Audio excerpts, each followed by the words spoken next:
In a time of castles and crowns where history remembers the queens for their beauty and grace, the truth was far more haunting.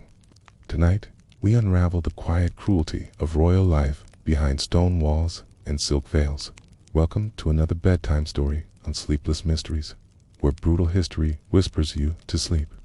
Before we begin, what time are you watching this story?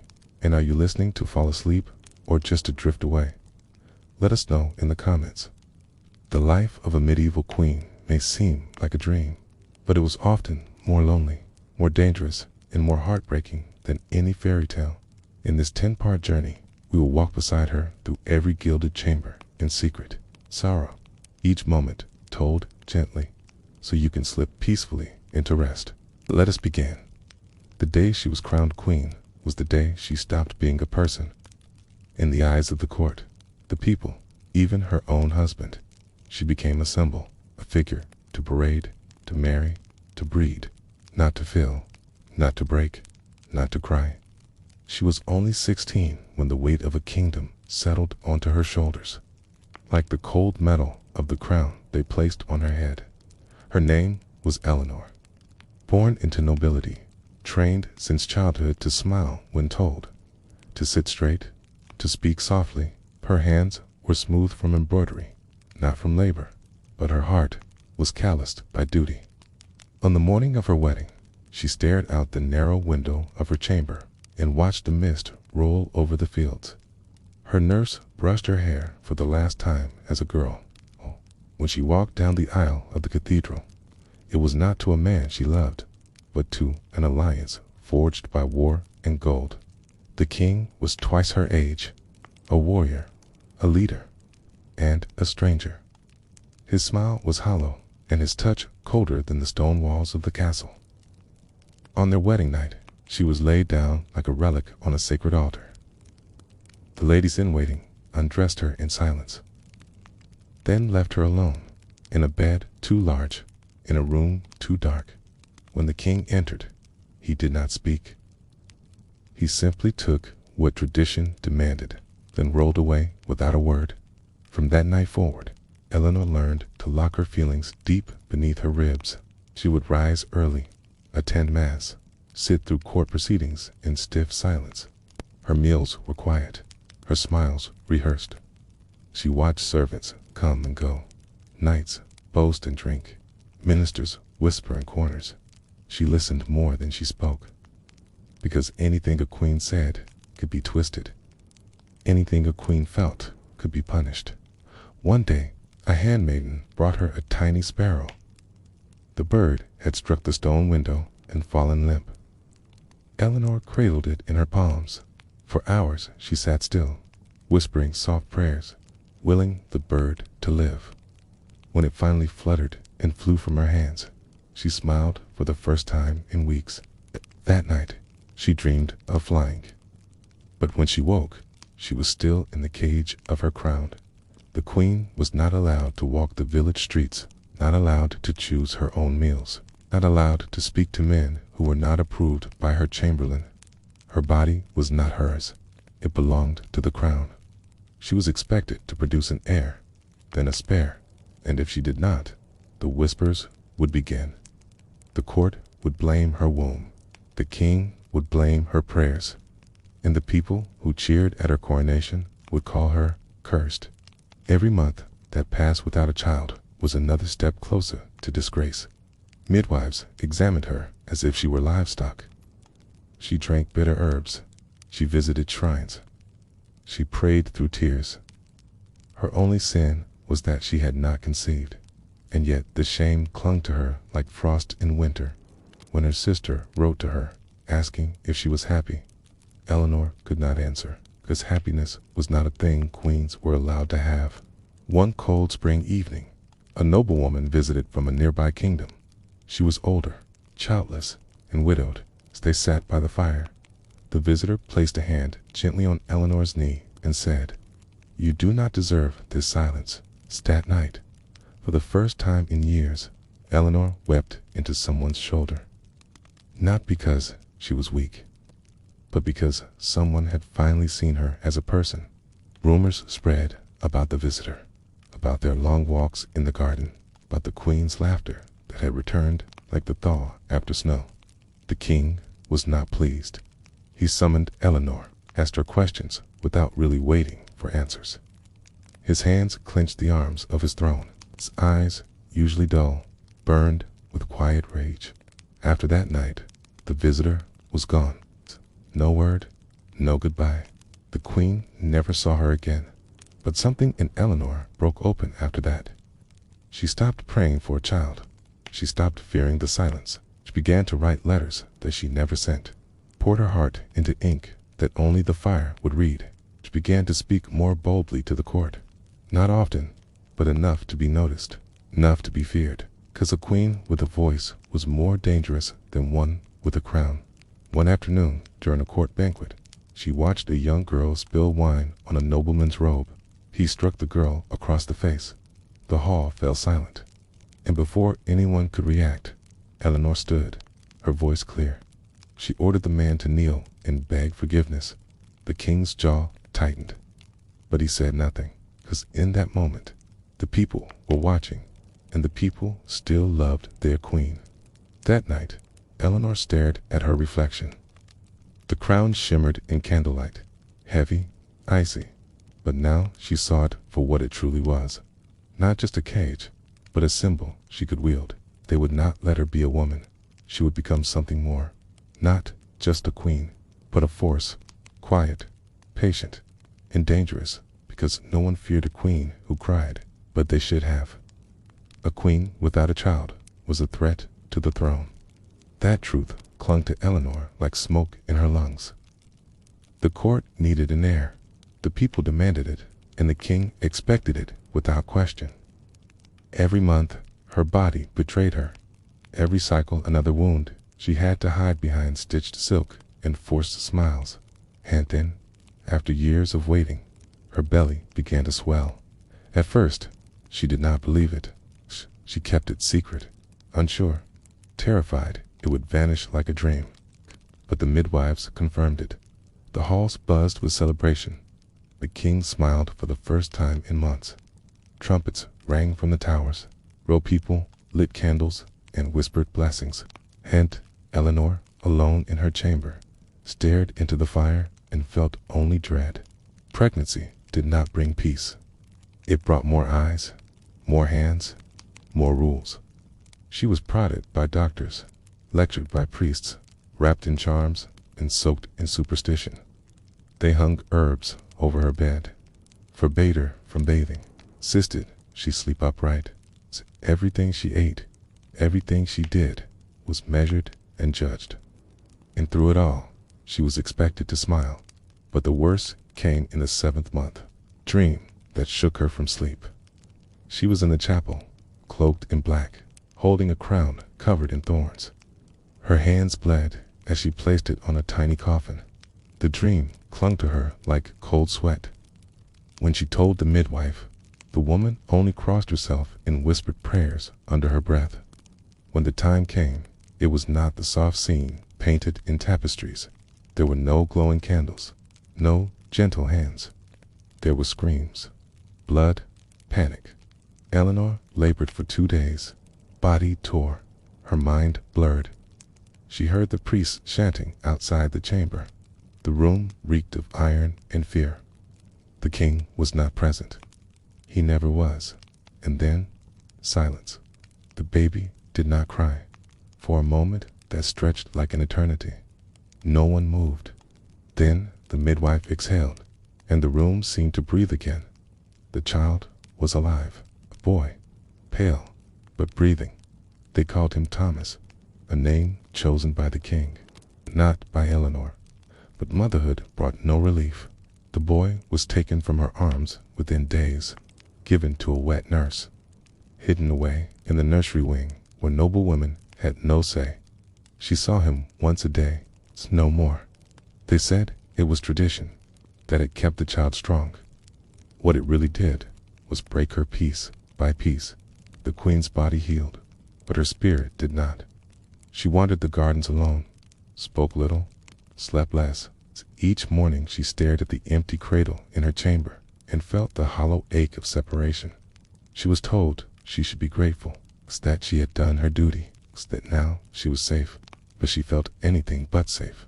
She felt like a vessel, used, emptied, and discarded.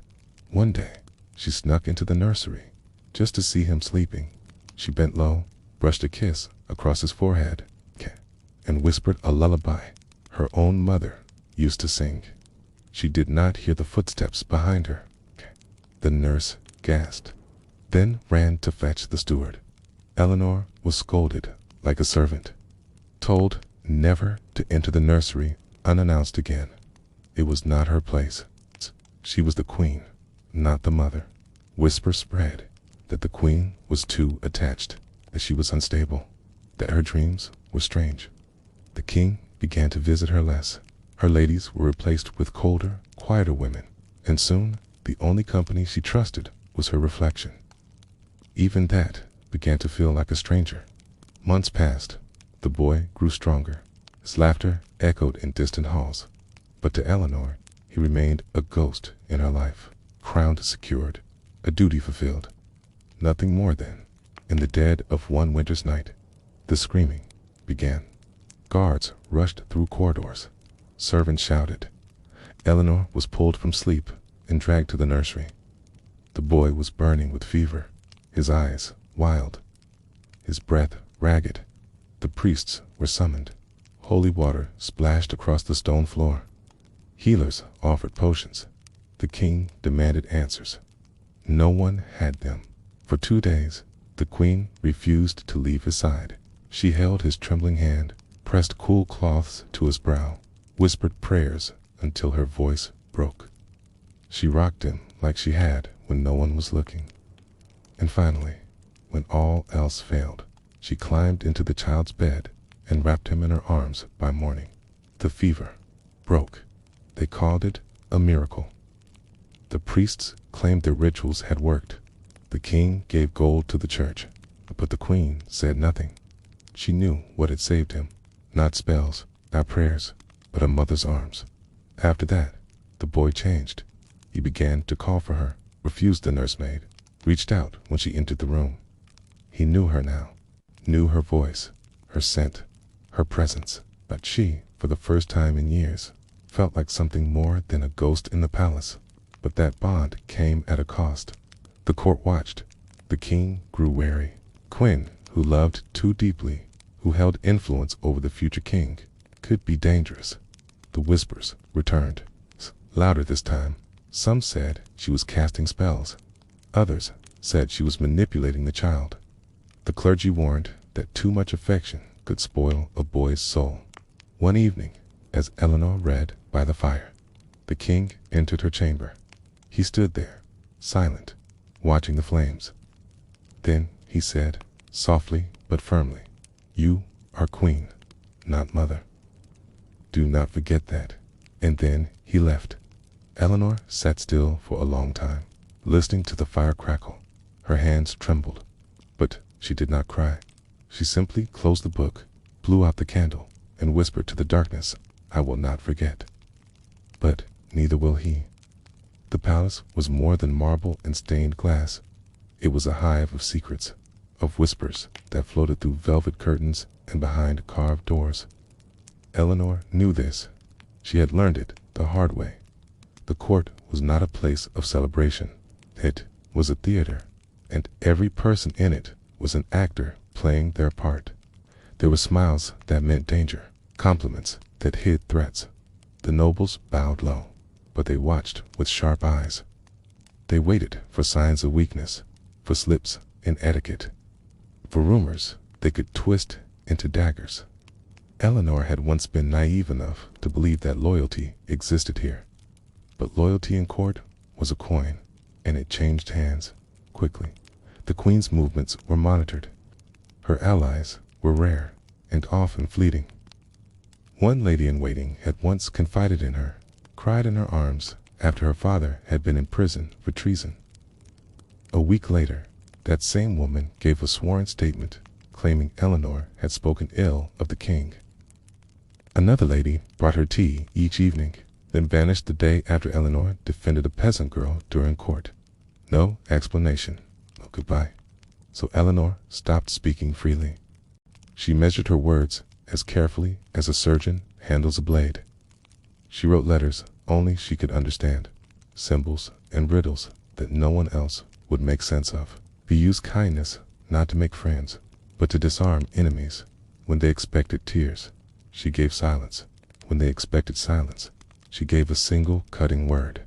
The king ruled with a heavy hand, but the court, in its own way, ruled him. They whispered poison into his ear, fed him tales of rebellion, of curses, of treachery, blooming in the palace gardens. He grew colder. He trusted fewer people. And often, that distrust turned toward Eleanor. One day, a necklace was found beneath her pillow, a charm etched with foreign symbols. The clergy claimed it was witchcraft. Curious, Eleanor had never seen it before. She insisted it was planted. The king did not speak. He simply nodded, and the necklace was burned in the courtyard for all to see. The smell of it haunted her dreams for weeks. The next month, a servant girl was found dead in the gardens, poisoned. The court turned its gaze toward Eleanor again. They questioned her kindness toward the girl, her gifts, her conversations. Lee wondered why a queen would speak to a commoner unless she had something to hide. Eleanor was summoned, questioned by the clergy, by the king, by a chamber full of noblemen who looked at her not as a woman, but as a chess piece out of place. She answered with calm, with dignity, with poise. But deep inside, something dark was growing. Not hatred, not fear. Something colder, a resolve made from frost and bone. She began to study, not herbs or healing, but law. She read ancient codes, tax records, royal decrees. She found power not in swords, but in scrolls, in ink, in knowledge. The court played games in shadows. Eleanor would play in daylight and win. Soon, she began to influence policy. Quietly, strategically, she advised on land disputes, on trade agreements, on matters of state that the king often neglected. He allowed it at first because it made him look wise. But soon he realized that his ministers were turning to her before him, that peasants were petitioning her directly. Her word was beginning to echo louder than his. One evening, a nobleman from the east arrived at court. Young, cunning, dangerous. He had the ear of many, terraced for more. He courted Eleanor's approval, praised her intellect, sought private meetings. But Eleanor knew men like him. She had seen the gleam in his eye, not admiration, ambition. She allowed the meetings, let the court watch, let the whispers build. And then, during a feast, she revealed the letter he had sent her in secret. A letter begging for support in a plot to unseat one of the king's closest allies. She read it aloud. The hall fell silent. The nobleman was arrested within the hour. The queen's power was now undeniable, but it came at a cost. Every step forward placed another stone in the wall between her and the king. They no longer dined together, no longer shared words behind closed doors. Their son, now a boy of 7, saw them only in ceremony. He had begun to ask questions. Why does father never smile at you? Why do you always walk alone? Eleanor had no answers, only lessons. She told him stories of lions and serpents, of storms and still waters, of the dangers of speaking before thinking, of the strength in silence. She was not raising a prince.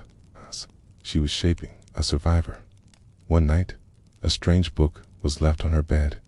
No name, no note, just a collection of ancient poetry about queens who had ruled from behind veils. Women who had been forgotten by history, but who had shaped it all the same. Eleanor read it until sunrise. When the sun rose, she placed it behind her bookshelf, hidden but safe. She did not know who had left it, but she knew why.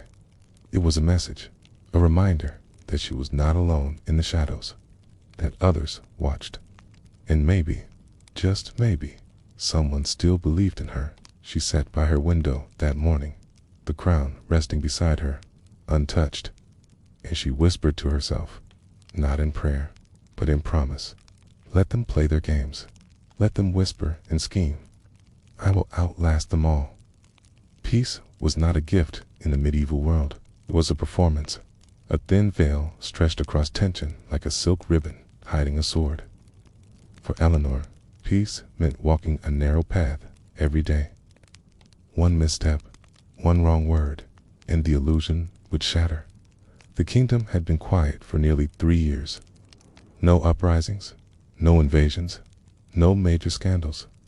The people praised the king, but in hushed voices they gave credit to the queen, her influence over trade routes, her quiet reforms, her discreet alliances with border lords.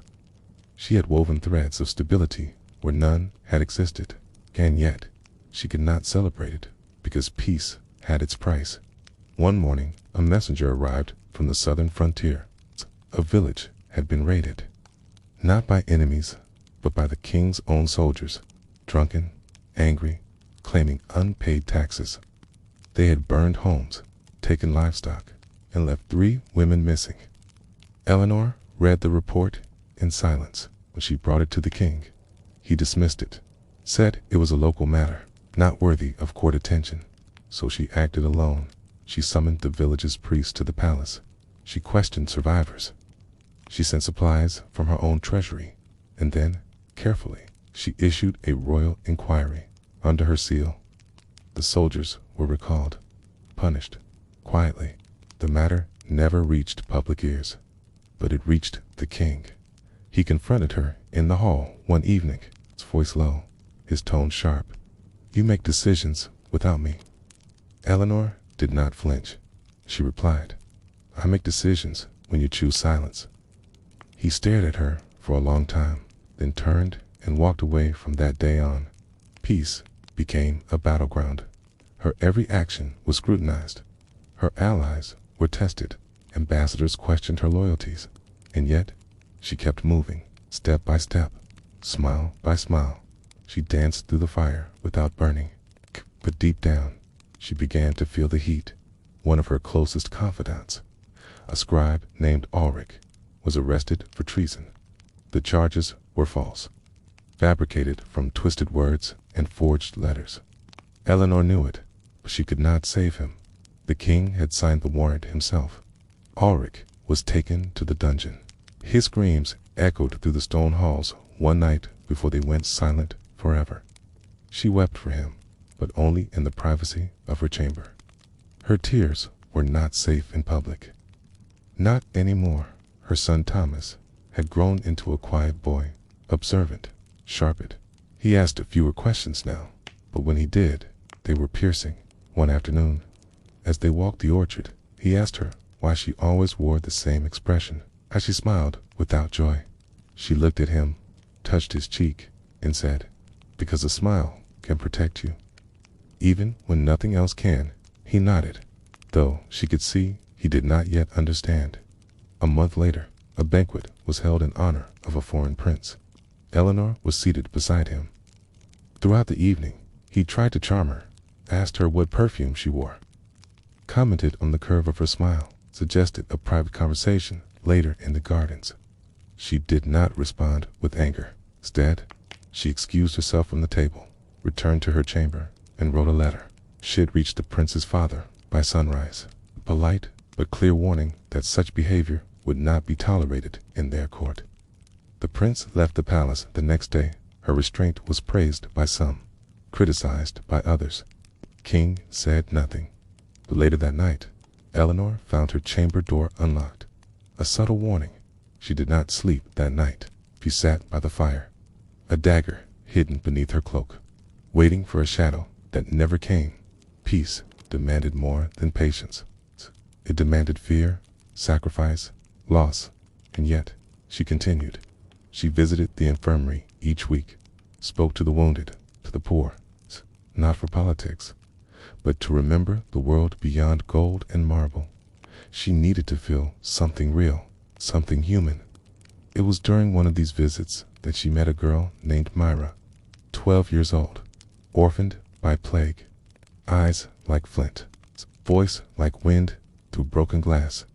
Myra reminded her of herself, lone, silent, watching everything. Eleanor brought her into the palace, not as a servant, but as a ward. The court whispered again, said the queen was collecting lost children, training spies, building something in the shadows. Perhaps they were right. Mira learned quickly. She listened. She remembered. She delivered messages, returned with secrets.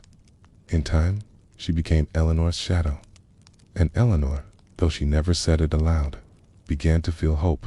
Hope was dangerous.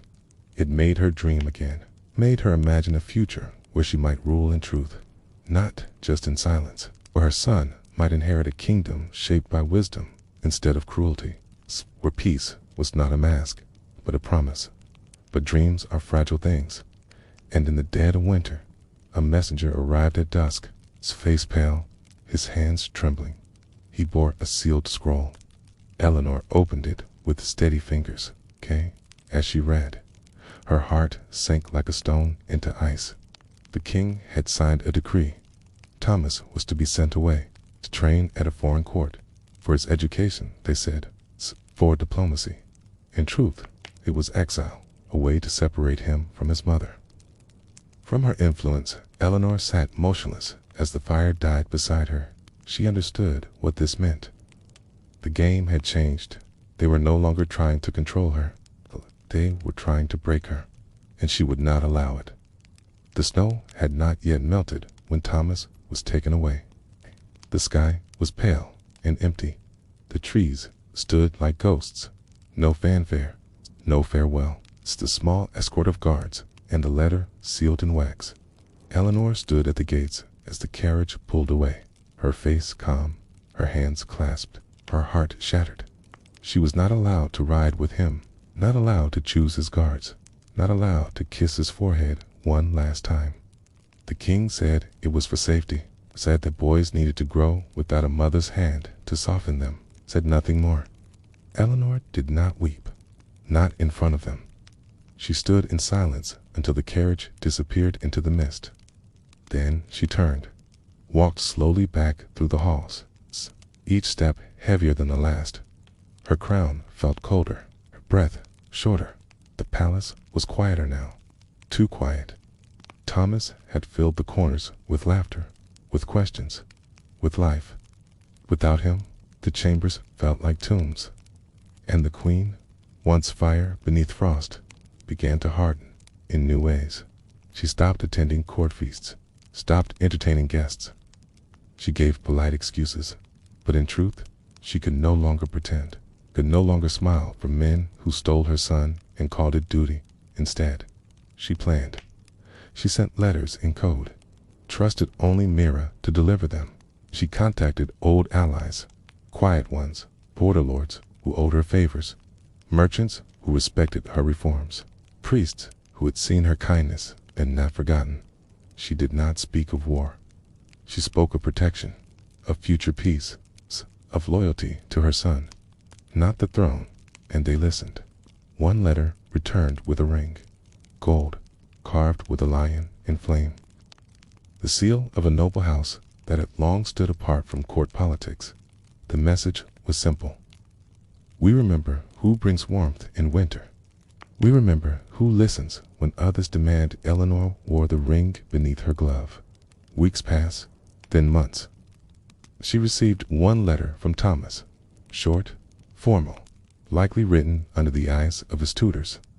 But hidden between the lines was a phrase only she would recognize from a story she used to read him. The stars still watched the tree from above. He missed her. He remembered. He was still hers. The king noticed her stillness, her silence. He mistook it for surrender. That was his mistake. He began inviting new nobles into court, young men with ambition but no wisdom. They flattered him, praised his strength, laughed too loudly at his jokes. Eleanor watched them from her place beside the throne. Eyes calm, voice soft. But inside, she marked every face, every lie. Then came the girl. She arrived as a guest, a noblewoman from the coast, barely 17, skin like ivory, hair woven with pearls. The king took interest quickly, too quickly. Within weeks, she was seated beside him at feasts, gifted jewels. Smiling shyly at the queen across the table, Eleanor said nothing, but she noticed everything. The king began to speak of annulment, quietly, carefully, to trusted advisors. He claimed Eleanor was barren, that her usefulness had passed, that the realm needed a fresh union, a young queen to birth more heirs. He did not know that every word reached Eleanor before it reached the stone walls. Myra brought news daily. She had servants in the girl's retinue. She listened by doorways, disguised herself as a maid. She reported every gesture, every glance, every whisper. The young noblewoman, despite her beauty, was naive. She believed herself loved, believed the king would marry her, did not understand that she was a distraction, a pawn, just as Eleanor had once been. So Eleanor invited her to tea. The girl was flattered, nervous. She curtsied deeply and tried to hide her trembling fingers. Eleanor served the tea herself, poured gently, smiled warmly, asked about her family, her dreams, her fears, and then, very softly, Eleanor said, "You are not the first to sit where you sit. And if you are not careful, you will not be the last." The girl's smile faded. Eleanor leaned in, her voice barely more than a breath. "He does not love you. He does not even see you. You are a mask for his shame. And when he is done with you, he will discard you as he discards us." All the girl left the palace 3 days later. No announcement, no goodbye. Just a silent carriage and a tear-streaked face behind the glass. The king was furious, accused Eleanor of jealousy, of manipulation, of cruelty. She did not argue. She simply replied, "I will not be unmade by a man who cannot look his own son in the eyes." That night, the guards at her chamber door were replaced, the tapestries in her hall removed. A silent threat. She slept soundly anyway, because the pieces were moving.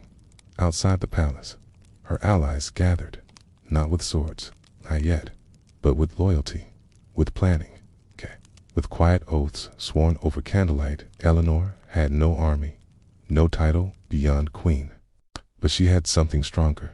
She had the truth, and the will to survive. The king believed exile had broken her, that removing Thomas had ended her power.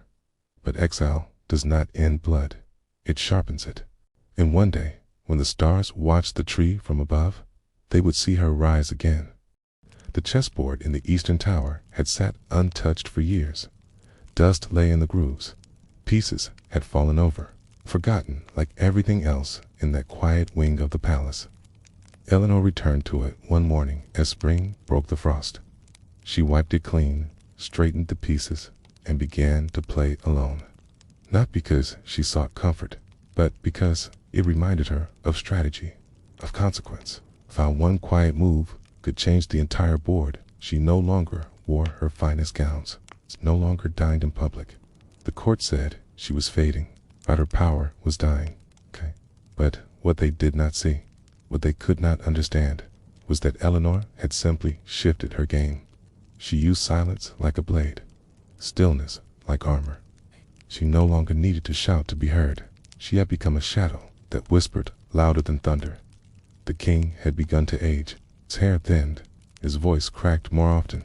He drank more, slept less, surrounded himself with flatterers and fools. He feared death now, not because it came with pain, but because it came with reckoning. He had no new heir, no strong alliances, no loyal court, and he knew it. Eleanor saw it in his eyes each time they passed in the hall, that flicker of uncertainty, of regret. But he would never admit it. He still believed himself untouchable, so she let him. She began to gather stories from the kitchen maids, the guards, the stable boys, stories of injustices, of cruelty, of the king's neglect. She collected them like pearls, stringing them into a necklace of truth.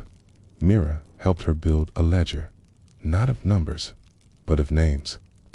People who had suffered, people who had been silenced, people who might remember. that once, long ago, a young queen had listened when no one else had. One of them was a knight named Garin. He had served the king faithfully for 2 decades, then lost his post after a dispute over land. His family stripped of their home, his name slandered. He lived now in a small stone cottage near the western woods, forgotten by all Eleanor sent for him. When he arrived, he bowed low, but his eyes held sorrow, shame. She invited him to sit, poured him wine, asked him not about his past, but about his future. "Do you still believe in loyalty?" she asked. "I believe in honor," he replied, "though I see little of it left." She gave him a single task: to speak, to remember, to gather others like him, not to fight, not yet, but to prepare, and he did. Within a season, Garin had spoken to 10 more, then 20, then 50, not soldiers, but farmers, scribes, merchants, people who had once served and been cast aside, people with memories, with fire buried beneath the ash. Eleanor did not call it rebellion, Akana. She called it remembrance. The court remained unaware. They still gossiped about her silence, her solitude. They believed she was broken. Dan age had dulled her edge. Dead, she had grown tired. They were wrong. In secret, she wrote a new charter, a vision for the realm, with laws shaped not by fear, but by justice, with rights for commoners, with limits on the power of the crown. It was not a revolution, it was a blueprint. She sealed it in wax, hid it in the library, labeled it with the name of a lost saint so no one would suspect, and waited. Then came the envoy from the kingdom where Thomas had been sent. They arrived with banners, with formality, with carefully chosen words. "The prince is thriving," they said. "He is respectful, disciplined, but distant." Eleanor listened. The envoy leaned in, hesitated, then spoke again. "He speaks often of you, and rarely of his father." Eleanor felt a storm rise in her chest. She asked one question: "Is he safe?" The envoy nodded. Then she gave them a letter for Thomas, written in her hand, sealed with her ring. It said only this: "The roots remember the river. The tree waits for the stars." It was enough.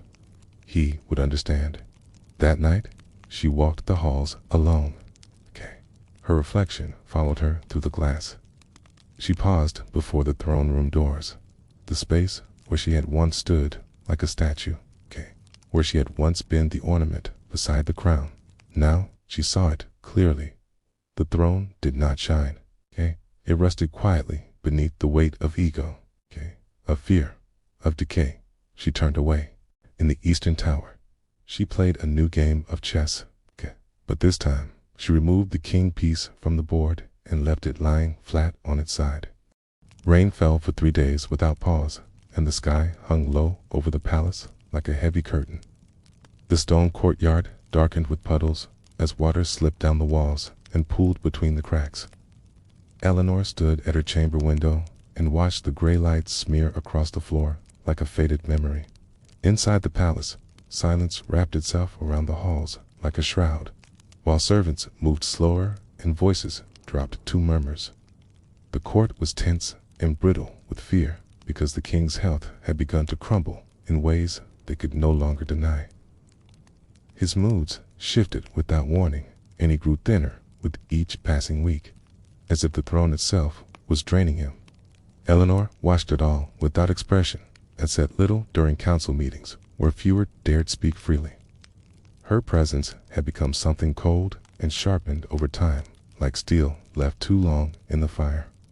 What once had been grace was now gravity, and the nobles, who had once dismissed care, now lowered their eyes when she entered a room. The king began filling the court with new faces, eager young nobles who bowed too quickly and laughed too loud. They surrounded him like a wall of polished smiles, but they offered nothing of substance. He clung to their attention with the desperation of a man who sensed his power slipping away. Amid this new circle came a girl from the coastal provinces, no older than 17, with pale skin and eyes like river glass. She was gifted silks and jewels, and sat beside the king at feasts, while the court whispered behind raised goblets. Eleanor observed it all in silence, and felt nothing, not jealousy, not fear, only calculation.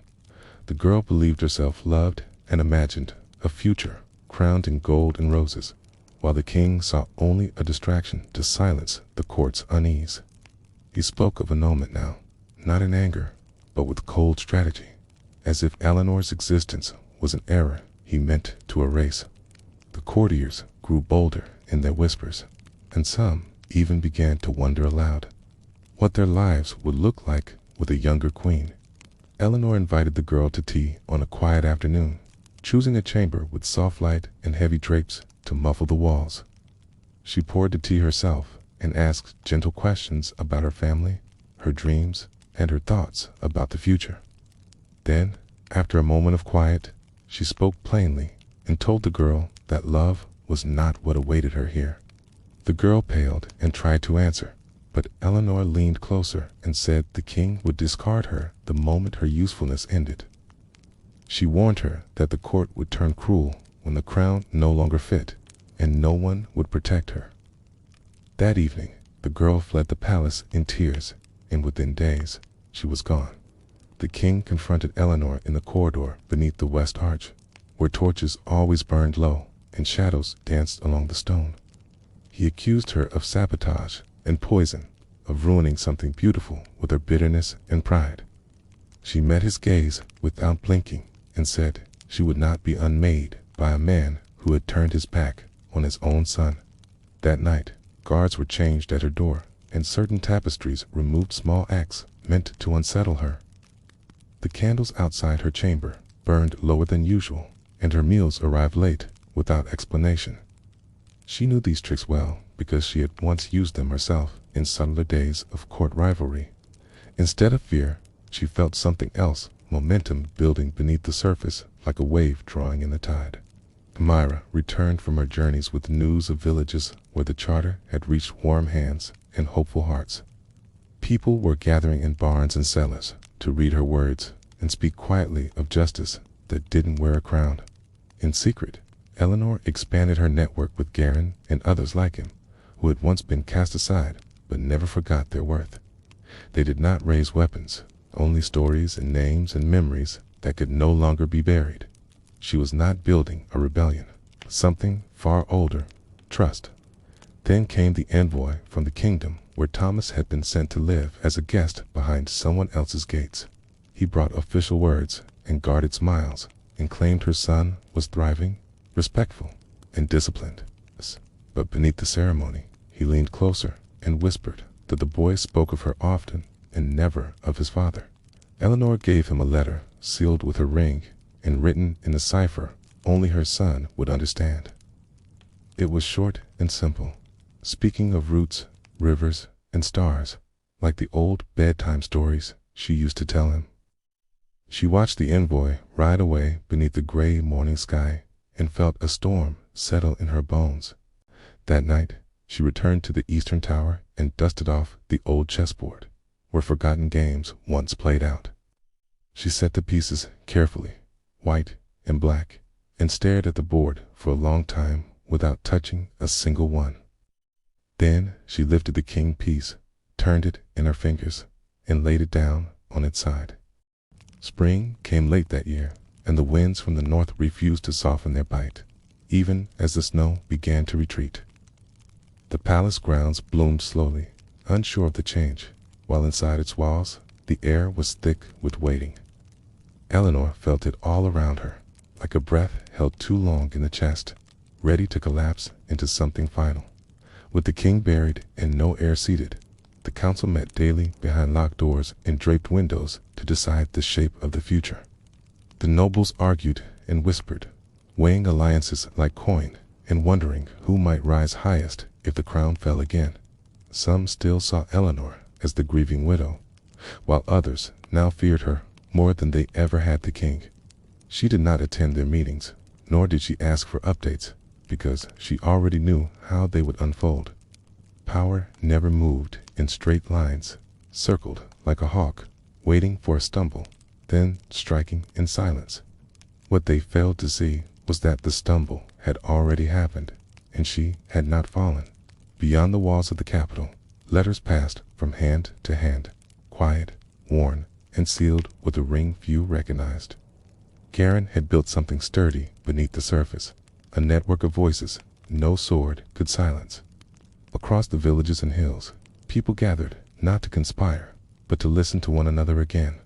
They did not chant her name or swear her loyalty in firelit halls, because this was not a rebellion born of anger. It was a movement rooted in memory, in shared wounds, in forgotten promises, in the ache for something gentler.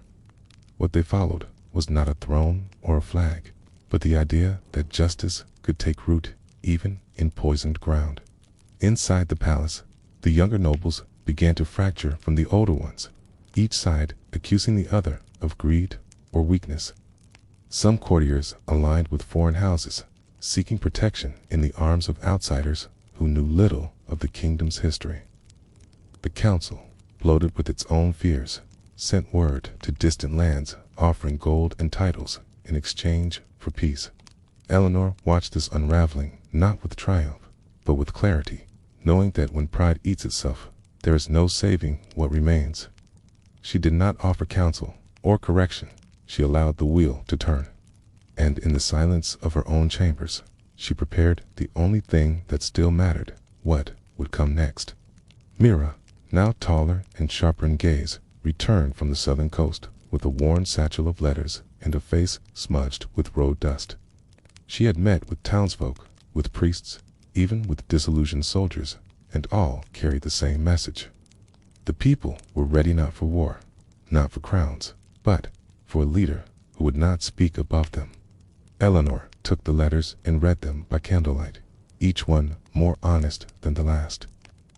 They spoke of hunger, of loss, of hope clinging to the last threads of dignity. They did not beg for miracles, only for someone to remember they were human.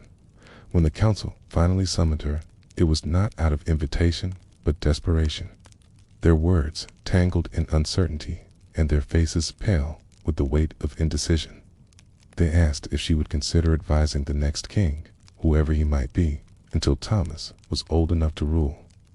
But Eleanor did not smile, and she did not nod, because she saw the trap in their offer.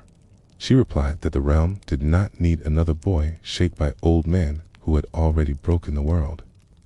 She said the people were not children in need of guardians, but the rightful keepers of their own voice. And when she left the chamber, no one followed her. Not because they did not agree, but because they no longer held the courage to do what they knew was right. By the end of that week, banners were raised across the southern border, not of rebellion, but of remembrance. Villages painted the lion in flame from her hidden charter above their doorways, quiet symbols of shared belief. No armies marched, yet power shifted like water, bending the path of stone. Eleanor knew the day would come when Thomas returned, and the throne would be offered not to the loudest voice, but to the steadiest hand. She wrote him a second letter, longer than the first, filled with lessons not of ruling, but of listening, and told him to return only when he no longer feared the silence between decisions. Then she folded the letter, sealed it, and placed it beneath a stone beside her bed. That night, as rain tapped the glass once more, Eleanor stood before her mirror and saw not a queen, but a woman who had endured what no crown could protect her from. Her reflection no longer looked young, but it looked certain.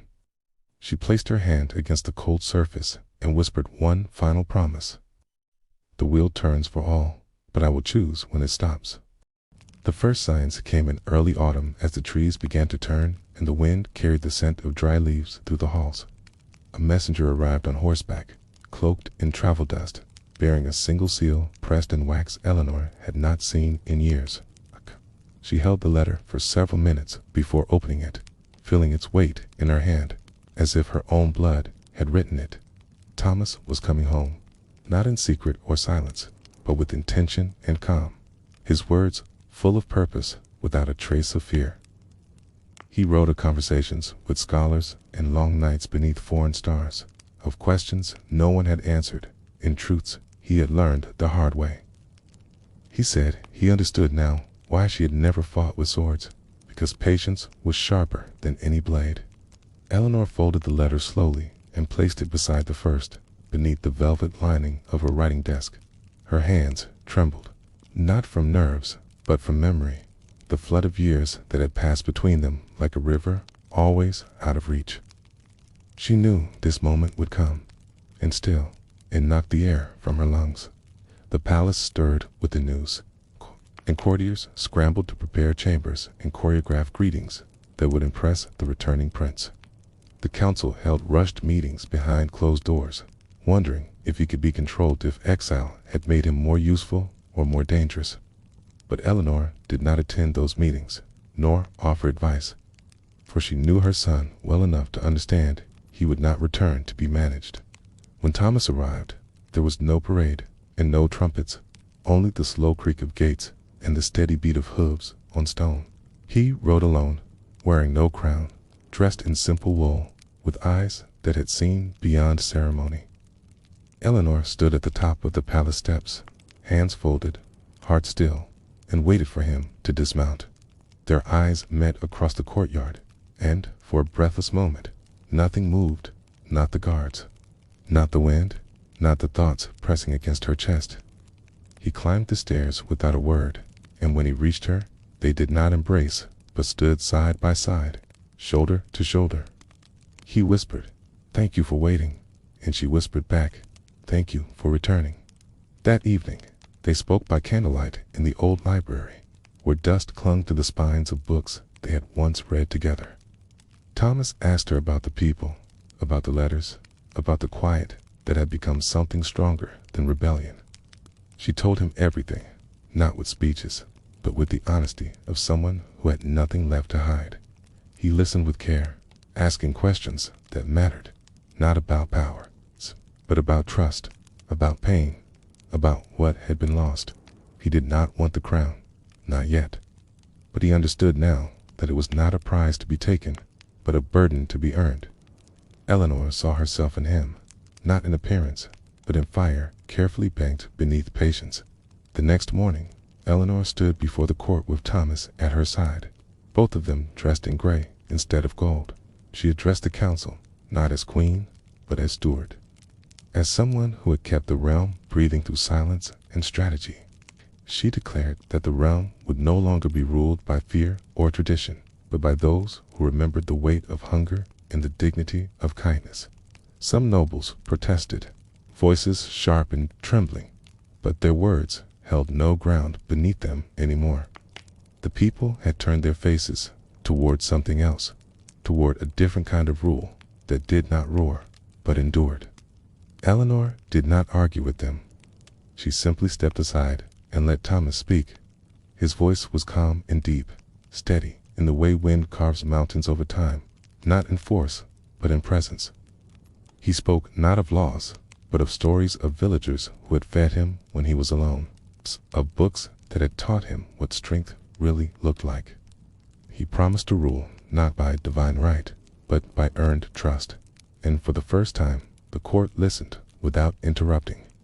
That evening, as the palace quieted, Eleanor walked alone through the rose garden where she had once dreamed of freedom. The flowers were fading for the season, but their scent lingered in the cooling air, a whisper of what had once bloomed despite the thorns. She sat on the old bench beneath the arbor and closed her eyes, remembering the girl who had first worn the crown and the woman who had removed it.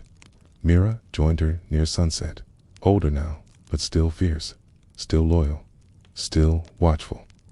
She sat beside Eleanor and said nothing, offering only presence and peace. The two of them watched the sky turn amber and listened to the wind moving gently through the leaves. Before night fell, Eleanor looked toward the highest tower where the candle in Thomas's window burned steady and warm. The realm had turned slowly, painfully, but surely, and she had lived to see it. The fire she had carried alone for so long now lit other hearts. Winter came slowly that year, and the snow fell in soft layers like linen folding over a tired world. The castle stood quiet, but not cold, as laughter sometimes echoed from the kitchens and music drifted faintly from the east hall. The air had changed not in temperature, but in rhythm, as if the very walls had begun to exhale. Eleanor no longer attended the morning councils because Thomas had taken that weight without needing to be told how. He walked the halls with calm confidence and stopped to speak with every servant by name, never forgetting the value of listening. When he spoke of change, he did so without urgency, because he understood that lasting things grow in silence. The nobles had not all accepted him, but they had learned there was no longer any use in resisting. What once was fear had become fatigue, and what once was ambition had turned into quiet cooperation. The realm was no longer ruled by fear, but by something gentler, firm hands wrapped in soft cloth. Eleanor spent more time in the library now, surrounded by the scent of old parchment and wood smoke. She read letters from across the kingdom, stories of healed wounds, repaired roads, forgiven debts. She answered some with ink and seal, but others she simply folded with a smile and tucked into a wooden chest beneath her desk. One morning, she walked through the market, disguised in plain wool, with Myra at her side and a basket on her arm. The villagers nodded politely, unaware or unwilling to name her, which suited her just fine. She bought bread from an old woman with one good eye and listened to children play near the fountain her son had rebuilt. When they returned to the palace, she paused at the gates and looked up at the banners fluttering softly in the wind. They no longer bore the ancient crest of conquest, but the lion inflamed the quiet emblem of endurance. It was not her symbol alone, but one that now belonged to everyone. That evening, she sat with Thomas beneath the great oak in the courtyard, where the first snow had begun to gather. He told her about a new school opening in the north and a group of young farmers asking for seed grain and a chance to rebuild. She listened, as she always had, hands resting on her lap, gaze steady, heart full. He asked if she missed it, the throne, the power, the presence. She shook her head and said, "No, I only ever wanted to survive long enough to give you something better." After he left, she remained beneath the tree and watched the stars appear one by one through the thinning clouds. The cold did not reach her bones the way it once had, because the fire within her had never gone out. It had only changed shape. She closed her eyes for a moment and let the wind press against her face like an old friend returning home. In the days that followed, she visited the places that had shaped her. The rose garden, the old tower, the chapel where she had once begged for strength. She left nothing behind but silence and one pressed flower placed gently on the stone floor near the altar. No prayers, no words, just a single moment of breath between then and now. On the first snow of the new year, the palace woke to a hush that felt deeper than any before. Its fire in her room had burned low, and her hands were folded peacefully over her chest, as if she had been waiting. Myra found her just before dawn, a single candle still lit at her bedside, flickering gently as if trying not to disturb her sleep. Thomas stood at her door and did not cry, because his tears had already been spent long ago in the quiet places where sons miss their mothers without knowing how to speak it. He entered the room and sat beside her, taking her hand one last time. The room held no sorrow, only gratitude, only peace. They buried her in the courtyard beneath the great oak, where the stars could still see her through the leaves. No statue was raised, and no monument carved, because she had never wanted a place in stone. Instead, people came with letters, with stories, with quiet words, written on folded parchment, to lay at the roots of the tree. Years later, when children asked who she had been, their parents did not speak of crowns or battles, said she was the queen who listened, the woman who waited, the mother of patience. And the wind still carried her memory through the halls like a lullaby. Thank you for joining us on this journey through the quiet strength and silent sorrow of Queen Eleanor's life. Her story was not one of loud victories or glorious battles, but of patient resistance and quiet endurance. In a world where crowns glittered and voices were silenced, she carved out a space for herself, not by force, but by wisdom. We followed her from the moment the crown touched her head to the day she chose to set it down. Through loneliness, exile, betrayal, and power, she never lost herself. She carried her pain like parchment, folded carefully, protected in silence, never torn, but always understood. In the end, she was not remembered for the throne she held, but for the dignity she maintained and the hope she passed forward. She showed us that even in the darkest halls, a single candle of resolve can warm an entire kingdom. That legacy does not require statues, only memory. Perhaps tonight, as you close your eyes and drift into sleep, her story will linger softly in your mind, a story of quiet defiance, a reminder that power does not always roar. Sometimes it whispers. As the stars turn slowly above and the world outside falls still, may the strength of those who walked before us give you peace, and may the stillness of this night carry you gently into dreams. Thank you for listening to another calming story on Sleepless Mysteries. If you're still awake, feel free to let us know what time you're listening in the comments. Till next time, sleep well, dream gently, and remember, sometimes the bravest thing a queen can do is survive. Good night.